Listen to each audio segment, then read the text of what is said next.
नमस्कार. दीपक रेगे कथाकथन चॅनलवर तुम्हा सगळ्यांचं मनापासून स्वागत. तुम्ही ऐकताय सुधीर मुळे यांची सेंट% ही कादंबरी. पण तत्पूर्वी तुम्ही जर आत्ता चॅनलवर पहिल्यांदा आला असाल किंवा अजूनपर्यंत चॅनल सबस्क्राईब केलेलं नसेल तर प्लीज चॅनल सबस्क्राईब करा.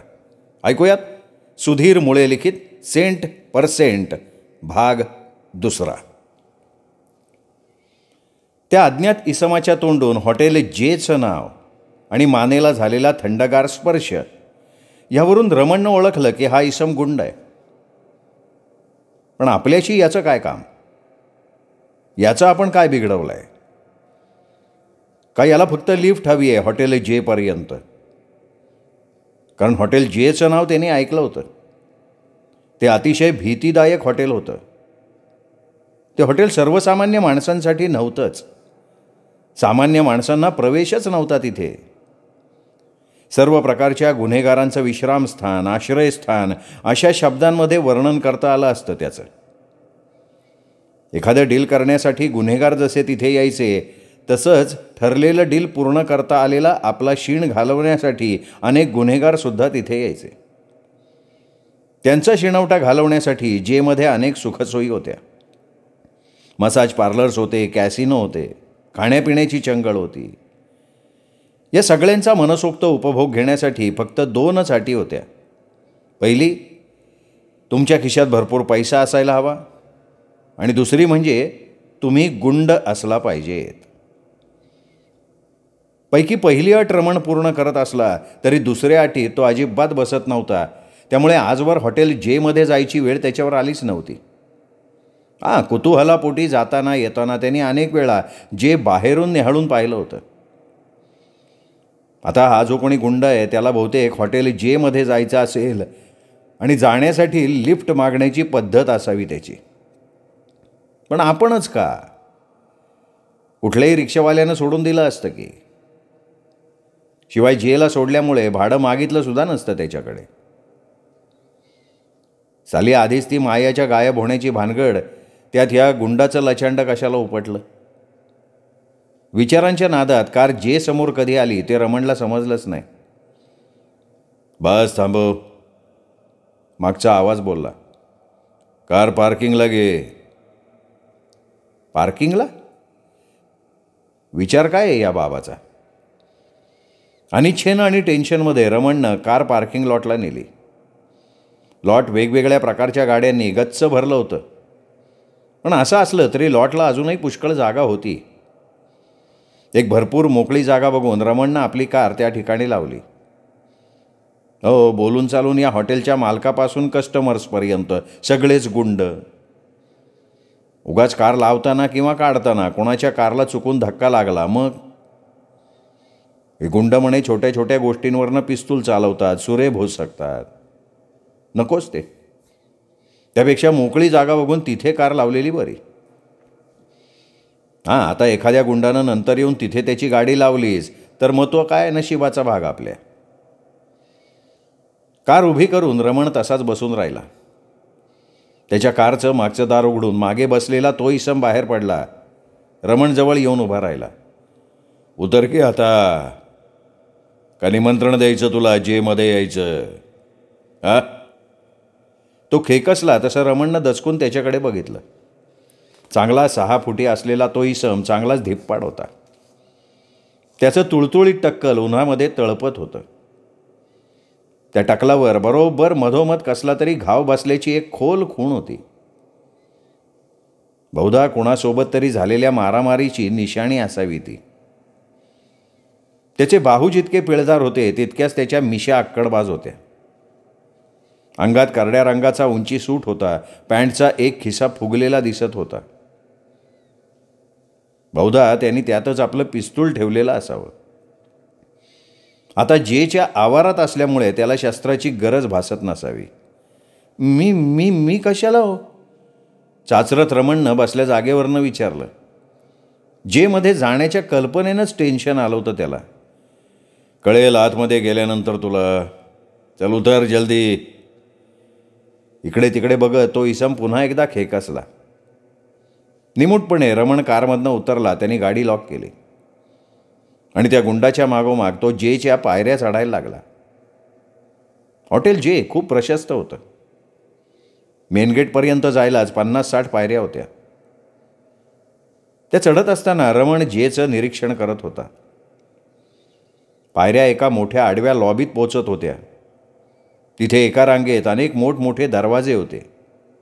ते सगळे अर्थात बंद होते. प्रत्येक दरवाज्यावर भक्कम शरीरयष्टीचे शस्त्रधारी गार्ड्स होते.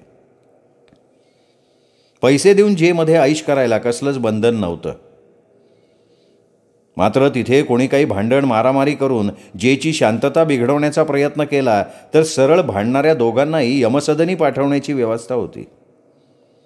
मग त्यात कोणाची बाजू बरोबर होती किंवा अगोदर कुरापत कोणी काढली असला न्यायनिवाडा नव्हता. कोरड्या पडलेल्या ओठांवरनं जीभ फिरवत रमण जड पावलांनी पायऱ्या चढत होता. आता तो इसम पुढे झाला होता. रमणच्या पोटात भीतीनं खड्डा पडला होता. त्याचे पाय लटलट कापत होते. एका दाराजवळ पोचताच दारावरच्या गार्डनं त्यांना अडवलं. रमण सोबतचा दांडगट इसम त्या गार्डबरोबर काहीतरी बोलला. गार्डनं एकदा रमणकडे नजर टाकली, मग त्यानं दरवाजा उघडून धरला. चल रे, बेफिकीरपणे तो इसम म्हणाला. आणि रमण आपल्या मागोमाग येतोय का नाही हे न बघता आत शिरला. रमण आपल्या मागे येणारच याची जबरदस्त खात्री होती त्याला. त्याच्या मागोमाग रमणही आत शिरला. आत एसीचा गारवा सगळीकडे पसरला होता. ते जेचं रेस्टॉरंट दिसत होतं. गारव्यासोबतच खाद्यपदार्थ आणि मद्याचा वास सगळीकडे पसरलेला होता. आत अंधुक प्रकाश होता. आडव्या उभ्या रांगांमध्ये प्रशस्त टेबल्स मांडलेली होती. प्रत्येक टेबलभोवती आरामदायी सोफे ठेवलेले होते. बऱ्याचशा टेबल्सवर माणसं बसलेली दिसत होती. काही टेबल्सवर त्यांचं पत्ते खेळणं सुरू होतं. एक जात सगळी माणसं गुंड असावीत हे त्यांच्या चर्येवरनं दिसत होतं, पण ते आपल्यातच गुंग होते. त्यांच्याकडे कुणीही लक्ष दिलं नाही. ये इकडे ये. एक रिकामं टेबल बघून तो इसम टेबलाजवळच्या सोफ्यावर पसरला. रमण नुसताच टेबलाजवळ जाऊन उभा राहिला. कमाल आहे तुझी यार. आपले पांढरे शुभ्र दात विचकत तो इसम म्हणाला. प्रत्येक गोष्ट सांगावी लागतीये तुला. चल बस. रमण निमूटपणे त्या इसमाच्या समोरच्या सोफ्यावर बसला. तणाव आलेला असल्यामुळे तो सोफ्याच्या कडेवरच ताठ बसला होता. तेवढ्यात एक वेटर त्यांच्याजवळ आला. त्यांनी काही विचारण्याच्या अगोदरच त्या इसमानं विस्की आणि सोड्याची ऑर्डर देऊन टाकली. ऑर्डर नोट करून वेटर निघून गेला. तू रमण नाही का? रमणकडे निरखून बघत तो इसम म्हणाला. अर्थात हा प्रश्न निरर्थक होता, कारण काही विशिष्ट कारणामुळे त्यांनी रमणला इथे आणलं होतं. याचाच अर्थ तो रमणला ओळखत होता. मी कोण आहे असा तुला प्रश्न पडला असेल नाही का? रमणच्या चेहऱ्यावरचे प्रश्नार्थक भाव त्यांनी वाचले असावेत. रमण काहीच बोलला नाही. मात्र मगापासनं सतत खेकसत असलेल्या त्या माणसाच्या आवाजात आता लक्षणीय फरक पडला होता. परिस्थिती आपल्या ताब्यात आली असल्याची खात्री पटल्यामुळे असेल तसं. पडला असेल काय? पडणारच की, म्हणजे पडलाच असणार. हसत हसत तो माणूस म्हणाला. तुझ्याच दुकानासमोरून तुझ्याच गाडीतून मी तुला पळवून इथं आणलंय म्हटल्यानंतर का, कशाला, कुणी, हे सगळे प्रश्न तुला पडणारच. साहजिकच आहे नाही का ते? थोडा वेळ तो माणूस हसत राहिला. हसता हसताच रमणचं निरीक्षण करत राहिला. रमणचा चेहरा निर्विकार होता. आता तो बऱ्यापैकी सावरला होता. इतक्यात मघासच्या वेटरनं एका ट्रेमध्ये व्हिस्कीची बॉटल, 2 ग्लासेस, सोड्याच्या 2 बाटल्या आणि भरपूर स्नॅक्स आणलं. टेबलावर तो सगळा सरंजाम त्यांनी नीट मांडून ठेवला. व्हिस्कीची बॉटल ओपन केली आणि मग तो टेबलापासून पुरेशा अंतरावर जाऊन आदबीनं उभा राहिला. त्या माणसानं काही न बोलता 2 पेग्स बनवले. एक ग्लास रमणच्या हातात दिला आणि दुसरा स्वतः घेऊन त्यांनी तो उंचावला. चिअर्स. काही न बोलता रमणनं आपला ग्लास त्याच्या ग्लासला भिडवला आणि एकाच झटक्यात ग्लास खाली केला. ड्रिंकची फार गरज होती त्याला. आज सकाळपासून विचित्र आणि भयंकरच घडत होतं. त्याच्या आयुष्यात सकाळी काहीही कारण नसताना सुनीलाच्या बापानं त्याला विनाकारण टेन्शन दिलं होतं. त्याच भानगडीमुळे मायाला त्यांनी फ्रीजरमध्ये लपवून ठेवलं होतं. परत तिला बाहेर काढायला त्यांनी फ्रीजर उघडला तर कुलूपबंद फ्रीजर आणि कुलूपबंद दुकानातनं माया अतर्क्यरित्या गायब झाली होती. हे कसं झालं असेल याचा काही अंदाज येण्यापूर्वी हा अनोळखी इसम त्याला पिस्तुलाच्या धाकावर इथे हॉटेल जेमध्ये जबरदस्तीनं घेऊन आला होता. हे सगळं टेन्शन आता असह्य झालं होतं. म्हणूनच रमणला व्हिस्कीची नितांत आवश्यकता होती. ग्लास खाली ठेवून त्यांनी त्या इसमाची पर्वा न करता स्वतःच आपला ग्लास भरला. त्यात सोडा पाणी असं काहीही न टाकता सरळ ओठांना लावला. एका दमात रिकामा करून टाकला. व्हिस्की घसाजाळत आत उतरली तेव्हा त्याला बरं वाटलं थोडं. त्यांनी ग्लास टेबलावर ठेवून वर बघितलं तेव्हा तो इसम त्याच्याकडेच कुतूहलानं बघत होता. आणखीन घ्यायची आहे का? गरज असेल तुला? त्याच्या ग्लासात आणखीन व्हिस्की ओतत तो म्हणाला. पोटात गेलेल्या व्हिस्कीनं आता रमणमध्ये आत्मविश्वास निर्माण केला होता. त्यांनी त्या माणसाचा हात पकडत त्याला अडवलं आणि विचारलं, कोण आहेस तू? मला कशाला आणलंयस इथे? तो माणूस हसला आणि म्हणाला, अरे सांगणारच आहे की मी. इतका उतावेळ कशाला होतोस? बोल की मग लवकर. माया कुठे गायब झाली? त्या माणसानं विचारलं आणि रमण नखशिखांत हादरला. याला माया कशी माहिती? बरं एक वेळ तेही ठीक आहे, पण ती गायब झाली हे कसं समजलं याला? कोण माया? अरे तुझी मैत्रीण. ती कुठे गायब झाली? मला कोणी मैत्रीण नाही आहे आणि असली तरी तिचं नाव माया नाही आहे. रमणनं त्याला झटकून टाकण्याचा प्रयत्न केला. मला शेंडे लावू नको रे. मला चांगलं ठाऊक आहे. तुझ्या भाचीच्या लग्न जमवण्याच्या प्रयत्नात मायाशी तुझी ओळख झाली आणि तेव्हापासून ती तुझी मैत्रीण आहे. अरे बापरे, या माणसाला सगळंच माहिती आहे असं दिसतंय. याच्यापासून आता काही लपवण्यात अर्थ नाही हे रमणनं ओळखलं. पण तरीही त्याला हा प्रश्न पडला की माया गायब झाल्याचं याला कसं माहिती? ही गोष्ट तर फक्त आपल्यालाच माहिती आहे. मग? नाही, मला नाही माहिती. मी 2 दिवसांपासून भेटलेलो सुद्धा नाही तिला. पुन्हा तेच. आता तो माणूस चिडला होता. पण एक दीर्घ श्वास घेऊन त्यांनी स्वतःच्या रागावर लगेच नियंत्रण मिळवलं आणि मग नियंत्रित आवाजात तो म्हणाला, आज सकाळी 9च्या सुमाराला ती तुझ्याकडे आली होती पैसे न्यायला. तेवढ्यात तुझी बायको तिथे आली म्हणून तू तिला फ्रीजरमध्ये लपवलंस. मग इतकं सगळं जर तुला माहिती आहे तर ती कुठे गायब झाली हे सुद्धा माहिती असेलच की तुला? उपहासानं रमण म्हणाला. तेवढंच माहिती नाही आहे आणि त्याच्याशी मला काही कर्तव्यसुद्धा नाही आहे. मग कशाला आणलंय मला इथे? माया गायब झाली आहे. ती रात्रीपर्यंत घरी परतली नाही तर तिचा नवरा नक्कीच पोलिसात जाऊन तक्रार नोंदवेल. पोलिसांनी तपास सुरू केला तर तिला शेवटचा बघणारा माणूस तूच आहेस आणि ती तुझ्या दुकानातनं गायब झाली आहे हे समजायला पोलिसांना वेळ लागणार नाही. त्या माणसानं व्हिस्कीचा सिप घेत शांतपणे बोलायला सुरुवात केली. तू बोलतोयस म्हणून मी सगळं ऐकून घ्यायचं का? रमणही आता चिडला होता. नाही, केवळ मी म्हणतो म्हणून नाही. व्हिस्कीचा एक मोठा सिप घेत तो म्हणाला, कारण तू माझं ऐकलं नाहीस तर माझ्या बोलण्यावर पोलिसांनी विश्वास ठेवावा म्हणून तरी मला पुरावे द्यावेच लागतील. त्यामुळे ते पुरावे माझ्याजवळ आहेत आणि म्हणून तू माझं ऐकून घ्यायचं आहेस. कसले पुरावे? योग्य वेळ आली की दाखवीन मी तुला. तूर्त मायाला कुठे गायब केलंयस तेवढं सांग मला. मला खरंच माहिती नाही आहे.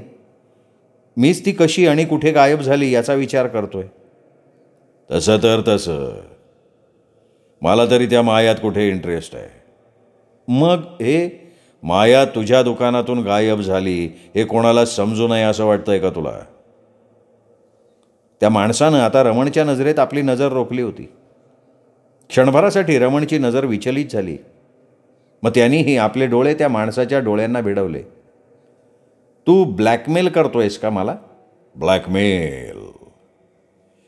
कानाच्या दोन्ही पाळ्यांना हात लावत तो माणूस नाटकेपणे म्हणाला, शी शी शी शी शी, मला तो शब्दसुद्धा आवडत नाही. मी तर तुला मदत करावी म्हणून विचारतोय. मग त्या बदल्यात काय हवंय तुला? काही जास्त नाही, फक्त 50 लाख रुपये. हातातल्या ग्लासशी खेळत तो म्हणाला, आणि तेही ब्लॅकमेल म्हणून नाही, तर कोणाची फुकटात मदत घेतल्याचं पाप तुझ्या माथी बसू नये म्हणून. नाहीतर पुन्हा मी ब्लॅकमेल करतोय असं म्हणशील. हे हे ब्लॅकमेलिंगच झालं. काय झालं काय नाही ते मला समजत नाही. आम्ही थोडेच तुमच्यासारखे शिकलेले जेंटलमन आहोत. पण काही होऊ नये म्हणून तुम्हाला 50 लाख रुपये देऊन टाकावेस असा सल्ला मी तुला देईन. आणि नाही दिले तर काय मग? पोलिसांपर्यंत पुराव्यासकट सगळी माहिती पोहोचवण्याची व्यवस्था करणं मला जड नाही आहे. रमण सुन्नच झाला. एकतर माया फ्रीजरमधनं कुठे गायब झाली हे त्याला माहिती नव्हतं. तिचं काय झालेलं असावं या काळजीने तो हैराण झाला होता. आणि त्यातच जराशीही उसंत न देता हा बाबा त्याला ब्लॅकमेल करायला बघत होता. बघ रे बाबा बघ, तुला बायको आहे, एक मुलगा आहे, चांगला चालणारा धंदा आहे, सुखी संसार आहे तुझा. कानात बड घालून कान कोरत तो माणूस म्हणाला, त्याच्यापेक्षा 50 लाख रुपये जास्त वाटत आहेत का तुला? अचानक रमणच्या मनात तो प्रश्न आला, पण तुला हे सगळं कसं माहिती? तूच तर नाही ना गायब केलंस मायाला? रमणचा प्रश्न ऐकून तो माणूस खदाखदा हसायला लागला. हसता हसता त्याच्या डोळ्यातनं पाणी आलं आणि मग कसंबसं हसू थांबवत तो म्हणाला, मला वाटलंच होतं तुला अशी मूर्खासारखी शंका येईल म्हणून. मूर्खासारखी? नाही तर काय. अरे दुकानाची किल्ली तुझ्याकडे, फ्रीजरची चावीसुद्धा तुझ्या खिशात. तू दुकान उघडलंस तेव्हा तुझ्या दुकानाचं आणि फ्रीजरचं कुलूप जसंच्या तसं होतं. विसरलास का काय? मग मी कसा गायब करणार मायाला? तुझ्याकडे डुप्लिकेट चाव्या असतील. ते कसं शक्य आहे? पण ठीक आहे, थोड्या वेळासाठी तेही मान्य करून टाकू आपण. पण आज सकाळी माया तुझ्याकडे येणार, नेमक्या त्याच वेळी तुझी बायको तुला हॉस्पिटलमध्ये घेऊन जाणार हे मला कसं माहिती असेल? तुला, इव्हन तुझ्या बायकोला तरी माहिती होतं का हे? त्याच्या ह्या प्रश्नावर रमण पुरता निरुत्तर झाला. हा माणूस कोणी का असेना, पण सकाळचा घटनाक्रम याला व्यवस्थितपणे माहिती आहे. त्या अर्थी याच्याकडे पुरावे असल्याचं त्याचं म्हणणं सुद्धा खरंच असलं पाहिजे. पैसे दिले नाही तर हा पोलिसांकडे आपली माहिती द्यायला अजिबात हायगाय करणार नाही हे नक्की. मग कशात काही नसताना पोलिसांचा ससेमिरा आपल्या मागे लागेल. मायाचा पत्ता लागेपर्यंत कदाचित आपल्याला पोलीस ताब्यात सुद्धा ठेवतील, तुरुंगात पाठवतील. मग आपल्या बायको पोराचं काय? आपल्या धंद्याचं काय? त्यापेक्षा याला 50 लाख रुपये देऊन टाकलेले परवडले. पुढचं पुढे. देतो मी तुला ते पैसे, पण ते सगळे पुरावे मला मिळाले पाहिजेत. रमण मनाशी काहीतरी विचार करत म्हणाला, देतो ना देतो, मला काय करायचे ते पुरावे एकदा पैसे मिळाल्यानंतर, नाही का? तो माणूस विजयी मुद्रेनं म्हणाला. रमण आपल्याला पैसे देणारच याची बहुतेक खात्रीच असावी त्याला. त्यानं खिशातनं एक पेनड्राईव्ह काढला, तो रमणच्या हातात दिला. हा, घरी जाऊन नीट बघ, सगळे पुरावे सापडतील तुला यात. 3 दिवसांनंतर 50 लाख रुपये याच टेबलावर संध्याकाळी 5 वाजता आणून ठेवायचे. यात काही गडबड झाली तर नाही होणार नाही. रमणही उठला. त्यांनी पेनड्राईव्ह खिशात काळजीपूर्वक ठेवला. व्हायलाच नकोय. हा डिजिटल जमाना आहे पोरा. तुझ्या पेनड्राईव्हमध्ये जे काही आहे त्याच्या कैक कॉपीज माझ्याकडे आहेत. तो माणूस म्हणाला आणि सरळ चालायला लागला. त्याचं बोलणं ऐकून रमण चमकला. हे लक्षातच आलं नव्हतं त्याच्या. अहो अहो अहो, त्याला आवाज देत रमण ओरडला, जेकब जेकब म्हणतात मला. परवा संध्याकाळचं तेवढं लक्षात ठेव. जेकब म्हणाला आणि लांब लांब ढांगा टाकत दरवाजाबाहेर निघून देखील गेला. रमण सुन्न होऊन त्याच्याकडे बघत राहिला. जेमधून रमण थेट आपल्या दुकानात आला. एव्हाना बाबूरावचं जेवण आटोपलं होतं. तो काउंटरवर कुठल्या तरी गिऱ्हाईकाशी बोलत होता. रमणला आलेलं बघताच बाबूरावाच्या चेहऱ्यावर सुटकीचं चिन्ह दिसलं. बाकी सगळ्या कामांमध्ये बाबूराव एक्सपर्ट होता, पण गिऱ्हाईकाशी बोलणं आवडत नव्हतं त्याला. रमण गल्ल्यावर बसला. गिऱ्हाईकाचं झालेलं बिल बघून त्यांनी तेवढे पैसे घेतले. गिऱ्हाईक निघून गेलं. रमण आपल्याच विचारांमध्ये गुंग होता. आणखीन काही कस्टमर्स दुकानामध्ये आपलं सामान निवडून ते बास्केटमध्ये टाकण्यात गुंग होऊन गेले होते.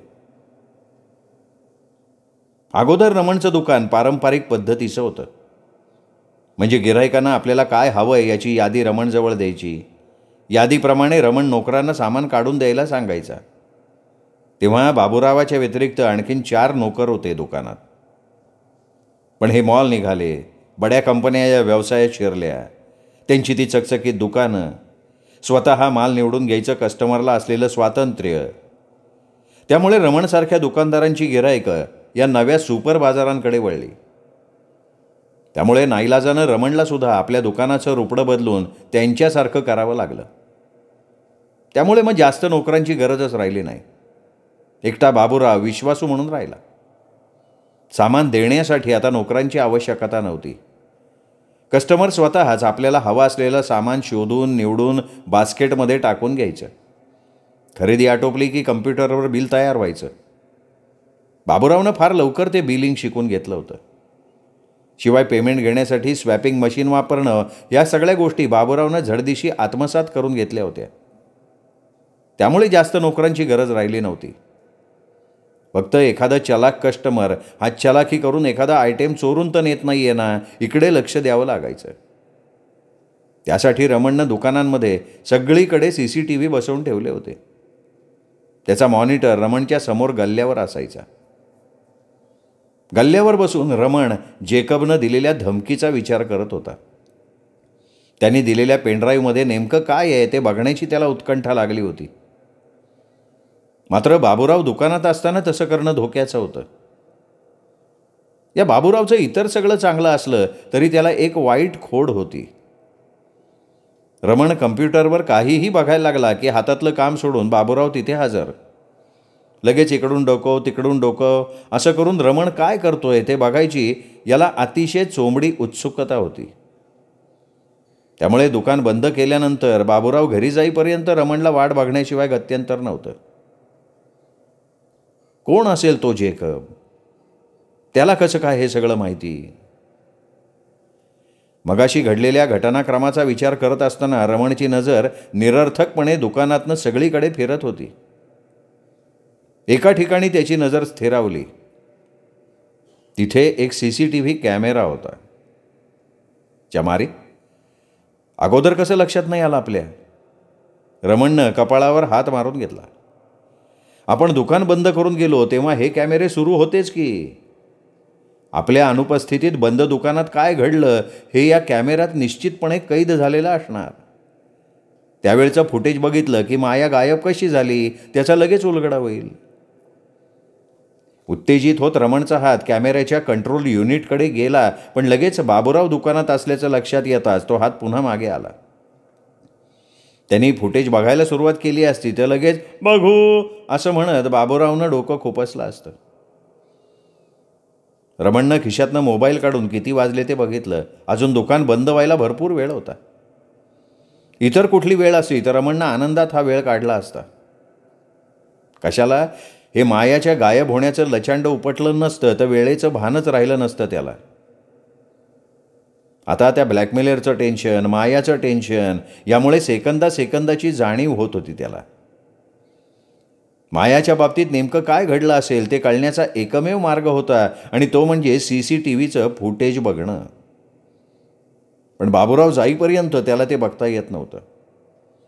बरं, बाबूरावला कुठे तात्पुरतं पाठवता येणं शक्य नव्हतं. कुठल्या कारणासाठी पाठवणार? वसुलीसाठी पाठवावं तर तो वसुलीसाठी जाऊन आलेला होता. शिवाय सकाळी माया येताना दिसल्यानंतर त्यांनी त्याला जबरदस्तीनं पुन्हा एकदा वसुलीसाठी पाठवलं होतं. त्यामुळे आत्ता पुन्हा त्याला वसुलीसाठी पाठवता येणं शक्य नव्हतं. त्यामुळे फुटेज आत्ताच बघण्याचा विचार रमणनं मनातनं काढून टाकला आणि तो जेकबचा विचार करायला लागला. हा जेकब अचानक कुठनं उपटला. त्याला मायाच्या गायब होण्याचं कसं काय माहिती, आणि ते सुद्धा पुराव्यासकट. असा कुठला पुरावा असेल त्याच्याकडे? ते फुटेज पाहिल्याशिवाय कसं काय समजणार? गाडं पुन्हा पुन्हा CCTV फुटेज जवळ येऊन अडत होतं. फुटेज पाहिल्यानंतर सगळा उलगडा होणार होता. या जेकबला आपण पूर्वी कुठे पाहिलंय का याचा रमण विचार करायला लागला. कारण कुठून का होईना, कोणत्याही कारणानं का असेना, पण हा जेकब आपल्याला ओळखत असलाच पाहिजे. त्याच्याशिवाय मायाचं गायब होणं त्याला माहिती असूच शकत नाही. हा जेकब मायालाही ओळखत असेल का? बहुतेक असला पाहिजे. पण जेकबला यापूर्वी कधी कुठे बघितल्याचं आठवत नव्हतं त्याला. मायाच्या बोलण्यात सुद्धा कधी त्याचा उल्लेख आलेला नव्हता. मायाशी त्याचं सूत जुळल्यानंतर दोघं वारंवार भेटत होते. मायाचं लग्न झालं होतं, पण तिच्या नवऱ्याचं तिच्याकडे आणि घराकडे अजिबात लक्ष नव्हतं. दोघांनाही एकमेकांमध्ये इंटरेस्ट नव्हता. लग्न झाल्यानंतरची काही वर्ष नवलाईची गेली असतील तेवढीच. तिच्या पदरात एक मूल टाकल्यानंतर तिच्या नवऱ्यानं तिच्याकडचं आपलं लक्ष काढून घेतलं होतं. त्यांचा एकमेकांमधला इंटरेस्टच संपला होता. पण तरीही त्यांना एकमेकांपासून अलग होता येत नव्हतं. दोघांची तोंडं दोन दिशांना झाली होती. लग्न झाल्यामुळे आणि मूल असल्यामुळे एकमेकांमध्येच अडकून पडले होते ते. आपला नवरा नंदू कुठली नोकरी करत होता हे खुद्द मायालाही माहिती नव्हतं. तिने विचारलं तरी नंदूनं कधीही तिला सांगितलं नव्हतं. त्याची कमाईसुद्धा फारशी नव्हती. बहुधा त्यांनी कुठून तरी भलं मोठं कर्ज काढलेलं असावं. कारण त्याच्या तुटपुंज्या कमाईतला बराच मोठा भाग त्या कर्जाचा हप्ता फेडण्यात जात होता. त्यामुळे घरात मायाकडे देण्यासाठी त्याच्याजवळ फारशी रक्कम उरायची नाही. मायाला संसार चालवण्यासाठी नेहमी कसरत करावी लागत होती. मुळात मायाला ऐशोआरामात चैनीत आयुष्य जगण्याची आवड होती. मात्र घरच्या परिस्थितीमुळे तिचं लग्न नंदूसारख्या माणसाशी झालं होतं. रमणच्या श्रीमंती राहणीमानाकडे ती लगेच आकर्षित झाली होती. ती त्याचमुळे. रमणही आपल्याकडे आकृष्ट झालेला लक्षात आलात तिने आपलं जाळं पसरून त्याला आपल्या मोहजालात अडकवलं होतं. त्याच्याकडून वेळोवेळी मोठमोठ्या रकमा मागून घेऊन ती आपली इच्छा पूर्ण करत होती. पण हे असं चोरून चोरून संबंध ठेवणं आणि रमणला वारंवार पैसे मागणं तिच्या अलीकडे जीवावर यायला लागलं होतं. त्यामुळे तिने रमणकडे लग्न करण्याचा लकडा लावला होता. रमणला अर्थात शक्य नव्हतं ते. सुनीलावर प्रेम होतं त्याचं. आपला संसार मोडायची त्याची कदापिही इच्छा नव्हती. मायाच्या सौंदर्यामुळे तो तिच्या मोहात पडला होता. ती प्रतिसाद देत असल्यामुळे तो वाहवत गेला होता. मात्र त्या सगळ्याकडे तो एक टाइमपास म्हणून बघत होता. त्या संबंधांना कधी फारसं महत्त्व दिलं नव्हतं त्याने. तो कधीच मायाशी लग्न करणार नव्हता. मात्र केवळ तिचं समाधान व्हावं म्हणून ती जेव्हा जेव्हा विवाहाचा विषय काढायची तेव्हा तेव्हा तो काहीतरी थातूर मातूर उत्तरं देऊन वेळ मारून नेत होता. शेठ, चहा घ्या की. शेजारच्या टपरीवरच्या पोऱ्यानं चहाचा ग्लास त्याच्यासमोर ठेवून त्याला आवाज दिला तेव्हा रमण भानावर आला. चहा आला म्हणजे 6 वाजले होते. बापरे, विचारांमध्ये किती वेळ गेला. स्वतःशीच नवल करत रमणनं चहाचा ग्लास ओठांना लावला. पोऱ्या आता बाबूरावला चहा देत होता. पोऱ्याकडे बघतानाच रमणच्या डोक्यात आलं, हा पोरगा सकाळपासून रात्रीपर्यंत इथे रस्त्यावर टपरीवर असतो. यांनी जेकबला पाहिला असेल तर. अरे छोटू, इकडे रे. रमणनं पोऱ्याला आवाज दिला. काय शेठ? अरे इकडे ये. पोऱ्या चहाची किटली जागेवरच ठेवून रमणजवळ आला. त्याच्याकडे कुतूहलानं बघायला लागला. काय म्हणताय शेठ? तू आज सकाळी किती वाजता आलास टपरीवर? बाबूरावला ऐकू जाणार नाही अशा आवाजात रमणनं विचारलं. अरे हळू बोल की. छोटूनं मोठ्यांदा बोलायला सुरुवात करताच त्याला हळू आवाजात बोलायची सूचना करत रमणनं अडवलं. मी पहाटे चालू आहे की नेहमीसारखा. पण का हो शेठ? हळू आवाजात छोटूनं विचारलं. काही नाही, दुकानासमोर तू कोणाला घुटमळताना बघितलंस का? घुटमळताना? नाही, पण का हो? काही नाही रे, असंच. माझा एक मित्र येणार होता, सकाळी आला नाही म्हणून विचारलं. तू टपरीवर होतास ना सकाळी, का कुठे इकडे तिकडे गेला होतास? नाही हो शेठ, सकाळपासून मेटापुरीवच आहे. आत्ता तुम्हाला चहा देण्यासाठी इकडं आलो तेवढाच. ठीक आहे, जा तू. काहीतरी विचार करत रमण म्हणाला. छोटू आपली किटली घेऊन निघून गेला. रमण विचार करत होता. हा छोटू पहाटेपासून दिवसभर टपरीवरच आहेत. त्याची नजर घारीसारखी इकडे तिकडे फिरत असते. आजूबाजूच्या दुकानांमध्ये कोण येतं कोण जातं याच्याकडे बारीक लक्ष असतं त्याचं. शिवाय आजूबाजूला काय घडतं याच्याकडेही तो लक्ष ठेवून असतो. ती सवय आहे त्याची. जेकब जर दुकानाच्या आजूबाजूला रेंगाळत असेल तर छोटूच्या नजरेतनं सुटलं नसतं ते. मायाला कुणी गायब केलं असेल तर तेही छोटूला दिसलं असतं. पण हा तर आपण काहीही बघितलं नाही असं म्हणतो. मग माया गायब कशी झाली? ज्यांनी कोणी तिला गायब केलं त्याला तिला दुकानाबाहेर आणावं लागलेलंच असणार ना. शटर उघडणं, मग फ्रीजवर उघडायचा, मायाला बाहेर घ्यायचं, याला वेळ लागणारच की. शिवाय फ्रीजर उघडल्यानंतर माया काय आनंदानं त्या माणसासोबत जाणार आहे का? तिने काहीच आरडाओरडा केला नसेल. कदाचित तिला पळवून नेणाऱ्या माणसानं तिला क्लोरोफॉर्म वगैरे हुंगून बेशुद्ध केले असेल आणि मग आरामात तिला घेऊन गेला असेल तो. पण मग ते छोटूनं कसं नाही पाहिलं? रमण असा विचार करत असताना त्याचा मोबाईल वाजला. त्यांनी मोबाईल बघितला. सुनीलाचा फोन होता.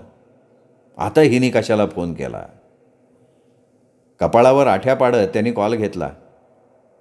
हां बोल.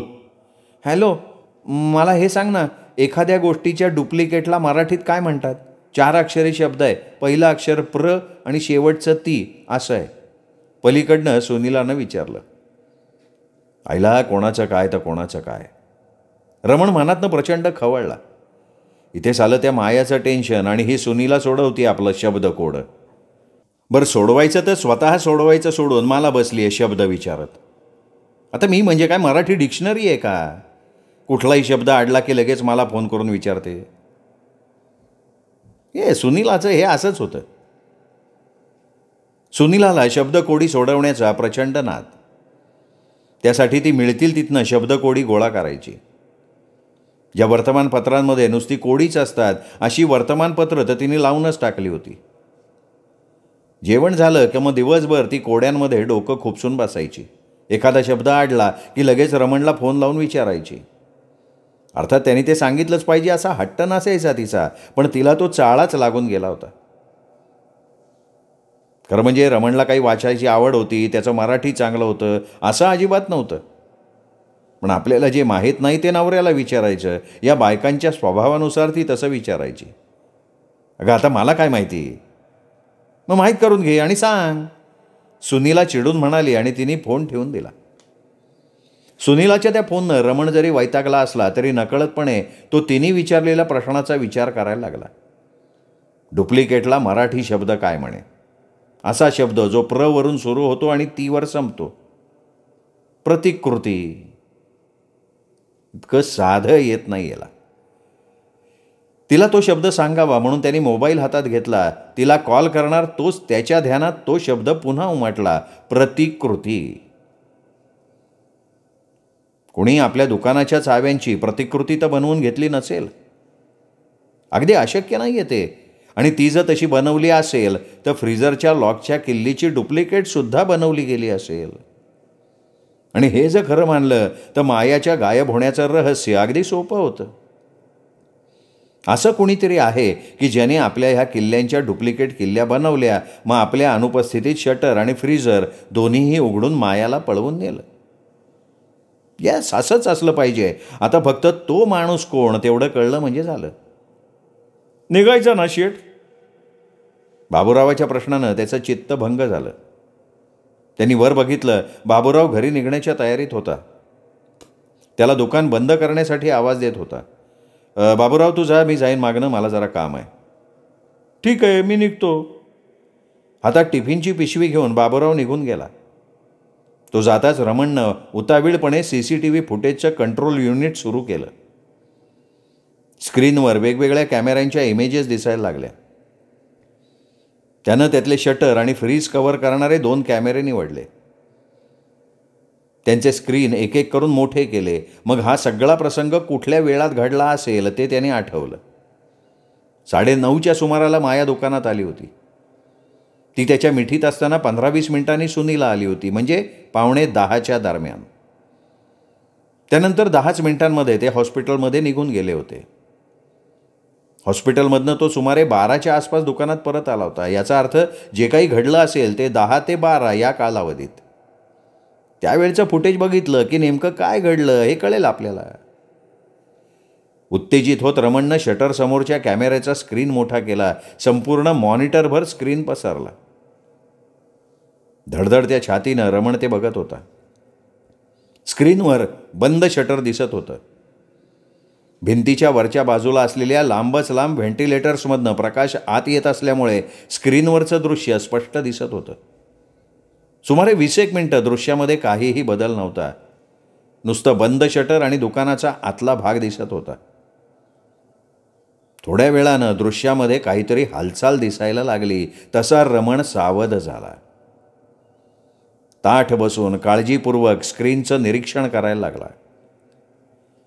शटरजवळ बाहेरच्या बाजूनं काहीतरी खुडबुड झाल्याचं त्याला जाणवलं. 1च सेकंद आणि मग काय आश्चर्य. शटर हळूहळू वर उचललं गेलं. एक व्यक्ती आत आली. त्या व्यक्तीला नीट न्याहाळून बघण्याचा रमण प्रयत्न करायला लागला, पण ती सहजपणे ओळखू येत नव्हती. करड्या रंगाचा उंची सूट घातलेल्या त्या माणसानं चेहऱ्याभोवती एक भला मोठा रुमाल गुंडाळलेला होता. त्या रुमालानं त्याचा चेहरा आणि संपूर्ण डोकं पूर्णपणे झाकलं गेलं होतं. याचाच अर्थ आपल्या दुकानात CCTV आहे याची या माणसाला माहिती होती आणि आपली ओळख पटू नये याची त्यांनी पुरेपूर काळजी घेतलेली दिसत होती. तरीही आपलं डोकं उघडं राहिलंय हे विसरला होता तो. आत शिरलेल्या त्या माणसाला तुळतुळीत टक्कल होतं आणि त्या टकलावर बरोबर मध्यभागी कसल्या तरी घावाची खोल खूण होती. जेकब. रमण नकळतपणे पुटपुटला. तो माणूस शटर अर्धवट वर करून आत आला आणि सरळ फ्रीजरकडे गेला. आता या कॅमेऱ्याच्या कक्षेबाहेर तो गेल्यानं दृश्यात नुसतंच अर्धवट उघडलेलं शटर आणि दुकानाचा मोकळा भाग दिसायला लागला. रमणनं स्क्रीनवरच्या टाईमची मनातल्या मनात नोंद करून घेतली. मग त्यानं तो स्क्रीन बंद करून फ्रीजर समोरच्या कॅमेऱ्याचा स्क्रीन सिलेक्ट केला. मगाच्या नोंद केलेल्या टाईमवर त्यांनी ते फुटेज आणलं. आता सीन कंटिन्यू झाल्याप्रमाणे पुढचा भाग दिसायला लागला. मगाशी आत शिरलेला माणूस फ्रीजरजवळ गेला. त्यानं खिशातनं काहीतरी काढलं, बहुतेक फ्रीजरची चावी. त्यांनी फ्रीजरच्या कुलपात ती किल्ली घालून किंचितशी फिरवली. मग फ्रीजरचं दार उघडलं. पुढचं दृश्य बघून रमणला धक्का बसला. फ्रीजरचं दार उघडताच आतनं माया उठत बाहेर आली. तिला हाताचा आधार देऊन त्या माणसानं बाहेर काढलं. पण हे मायाला अनपेक्षित दिसत नव्हतं, कारण तिला काही आश्चर्य वाटलेलं दिसत नव्हतं. त्या माणसाच्या आधारानं माया बाहेर आली. मग त्या माणसानं फ्रीजर पुन्हा लॉक करून टाकला आणि दोघेही कॅमेऱ्याच्या कक्षेतनं बाहेर निघून गेले. फुटेज पुढे तसं चालू होतं, पण मोकळ्या दुकानात ठेवलेल्या फ्रीजरशिवाय त्यात आता काहीही दिसत नव्हतं. ते बंद करण्याचं भानसुद्धा रमणला राहिलं नव्हतं. माया बंद दुकान आणि फ्रीजरमधनं कशी गायब झाली याचं रहस्य आता उलगडलं होतं. माया आपल्या साथीदाराच्या मदतीनं स्वतः तिथनं गायब झाली होती. डुप्लिकेट चावीच्या साहाय्यानं तिच्या सहकार्यानं सगळी कुलपं उघडून तिला तिथनं अदृश्य केलं होतं. जेकबशिवाय तिचा तो साथीदार दुसरा कोणी असणं शक्यच नाही. त्याचं ते तुळतुळीत टक्कल, त्यावर एक्झॅक्ट सेंटरला असलेली ती घाव घातल्याची खोल खूण, जेकबच तो, शंकाच नाही. आणि म्हणून जेकबला हे सगळं माहिती आहे. याचे तो जे पुरावे म्हणतोय ते म्हणजे हे CCTV फुटेजच असलं पाहिजे. रमण रागानं फुदफुदायला लागला. मायानं त्याला हातोहात फसवलं होतं आणि आता या जेकबच्या साथीनं ती त्याला ब्लॅकमेल करायला बघत होती. आपलंच चुकलं, आपण या बाईवर विश्वास ठेवला. अरे, जी बाई स्वतःच्या नवऱ्याबरोबर प्रामाणिक राहू शकली नाही, ती आपल्याबरोबर इमानदारी दाखवणार आहे का? पण माया, काय केलंस तू हे? अगं, तुला हवं ते मी देत होतो, मग का फसवावंस तुम्हाला, तेही त्या जेकबसारख्या गुंडाच्या मदतीनं? तेवढ्यात त्याच्या लक्षात आलं की माया तशी सर्वसामान्य स्त्री, मग तिचा संबंध जेकबसारख्या गुंडाशी कसा आला? या विचारानं त्याचं डोकं सुन्न झालं. सकाळपासनं एकामागोमाग एक अशा अतर्क्य धक्कादायक घटना घडत होत्या. त्याच्या डोक्याला मुंग्या आल्या होत्या. त्यांनी दोन्ही हाताने आपलं डोकं गच्च दाबून धरलं. किंचित वेळानं तो उठला. फ्रीजचं दार उघडून त्यानं आत ठेवलेली गार पाण्याची बाटली बाहेर काढली आणि तोंडाला लावून गटागटा पिऊन टाकली. बाटली तशीच फेकून दिली आणि तो पुन्हा जागेवर आला. आता त्याचं डोकं ताळ्यावर आलं होतं. त्याचा मेंदू नीट साथ द्यायला लागला होता. मनातल्या मनात त्याने आत्ता बघितलेल्या फुटेजची उजळणी केली आणि त्यातून त्याच्यासमोर एक लिंक स्पष्ट झाली. ही माया नवऱ्याला फसवून आपल्याबरोबर प्रेमाचं नाटक करत होती. काही कारणानं तिचा जेकबशी संबंध आला किंवा कदाचित तो आपल्याशी ओळख होण्यापूर्वीपासून असेल. जेकबशीच कशाला, आणखीन इतरही काही माणसांशी संबंध असेल तिचा. शी, आणि आपण कशी सुंदर फटाकडी गटवली म्हणून खुश होतो. आपल्याला आपला गर्व वाटत होता. मायाशी संधान बांधून जेकबनी हा प्लॅन बनवला असला पाहिजे. कदाचित मायाची सुद्धा आयडिया असेल, हे कोणी सांगावं. दोघांनी मिळून हा प्लॅन बनवला असेल. मग कधीतरी मायानं आपल्याजवळून आपल्या नकळत चाव्या घेतल्या आणि त्याच्या डुप्लिकेट बनवून घेतल्या. म्हणूनच आपण मायाला कुठे लपवावं हे बघत होतो तेव्हा मायानं आपलं लक्ष फ्रीजरकडे वेधलं होतं. मग आपल्याला संशय येऊ नये म्हणून फ्रीजरमध्ये लपून बसण्यासाठी नाटकं केली होती. येस, आत्ता सगळं जुळत होतं. पण त्यांच्या प्लॅनमध्ये सुनीला कशी फीड बसली, ती नेमकी त्यावेळी दुकानात कशी आली, आणि मुख्य म्हणजे नेमक्या त्याच वेळी तिच्या पप्पांना हॉस्पिटलमध्ये कसं काय ॲडमिट केलेलं होतं. समजा तसं ते घडलं नसतं तर मग आपल्याला कसं बाहेर काढलं असतं त्याने. या प्रश्नांची उत्तरं रमणला माहिती नव्हती. इतकं मात्र नक्की होतं की तो आता जेकबला घाबरणार नव्हता. त्यानं सांगितल्याप्रमाणे 3 दिवसांनी रमण जेलला जाणार होता. मात्र तो 50 लाखांची रक्कम जेकबला देणार नव्हता, अजिबात देणार नव्हता.